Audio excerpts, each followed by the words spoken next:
Rumpelstiltskin's most famous lecture before he died, it was actually a few months ago, was the me lecture.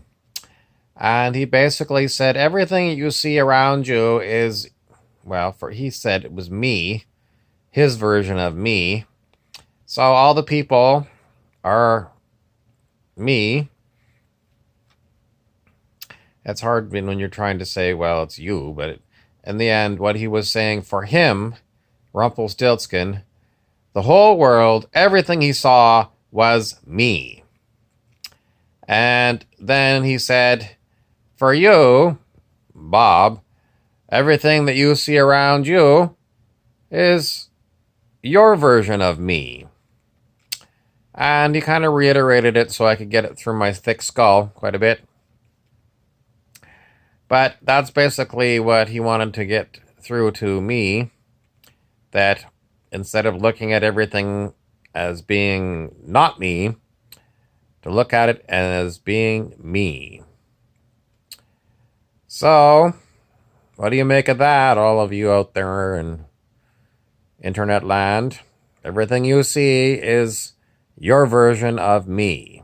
Not me, but your version of you. Your version of you being when you say me. English is very difficult to get this idea across in because of yous and me's, but I don't know how many times I have to keep repeating it. If you sit there and you look around and you say to yourself, I'm looking at me, and you might be looking around at the books in the bookcase, or, the fake picture on the wall, or the little old stereo, or the couch. Are you looking at Bob on the internet screen? And you can say, everything that I see, even the couch that Bob is sitting on, is me. Then you have got the whole essence of Rumpelstiltskin's lecture, the me lecture. And that is his eulogy. He wanted that one to be told to all of you out there. He was 2,700 years old at last report, and they declared him dead at Slytherin Bar, where he hung out, and he tried to get humans to wake up to the fact that they were being awfully mean to one another. And in the end, I think he failed at that. And I think he just died of boredom because, looking out through my eyes was what he did. And all he said in the end was it was zombie apocalypse. He could not see any life in any of the humans whatsoever. They were either all drunk or high on cannabis or Percocets, and completely oblivious to the fact that they were living in themselves, and deeply morose about it all. So, in the end, he enjoyed whiskey sours. That was his drink of choice, and cheap cigars. And he finally gave up the ghost, and, well, they found him in a little wooden chair leaning back against the wall, and they shook him and he wouldn't wake up. And they put a toe tag on him and said, dead, Rumpelstiltskin. So, I first met Rumpelstiltskin when he came to me and he said, strangely, elves are very strange. He said, you be me and I be you.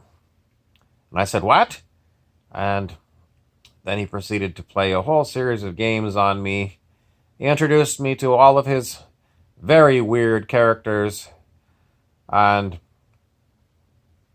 he used to talk to me incessantly for days and days and days and days. Oh my God, the man could talk. He could talk your ear off, and he did. And towards the end, he grew silent. He grew silent, and he didn't want to speak anymore, even when he was questioned about particular points. His me lecture was really the end. After he gave that lecture, I think he just, in the end, he decided that his other favorite thing to say was too many words when we would be reading something, and it was more than, It didn't take very long for Rumpelstiltskin to say too many words. And the whole point of that was, I've proved him wrong because I've talked for longer than he would really want in his eulogy. Because, you tend to repeat yourself and then people sort of lose track of your story. And, I wanted to give him a full eulogy and try and remember other things. In the end, I also want to mention that he did go out by himself because no one would help him. And he wanted to go and find the source of all evil and remove it. He really was a fine chap. And he was touched by evil. I don't think anybody around anywhere that lived in Earth Plane was never touched by evil, and he didn't like it. And he knew that, sometimes even he was possessed by it. He didn't know how he came to be possessed by evil, but in the end, he wanted to remove it, delete it from our world. And I think he was disappointed that he was unable to do that. Although, as part of the team, he did do significant work in removing evil. So, if you feel like things are better somehow, and I've felt like a lot of the things that were very dark have been transmuted, you can thank Rumpelstiltskin for his work in that regard. And, we're not some people said send him back to Source and turn him into amoeba.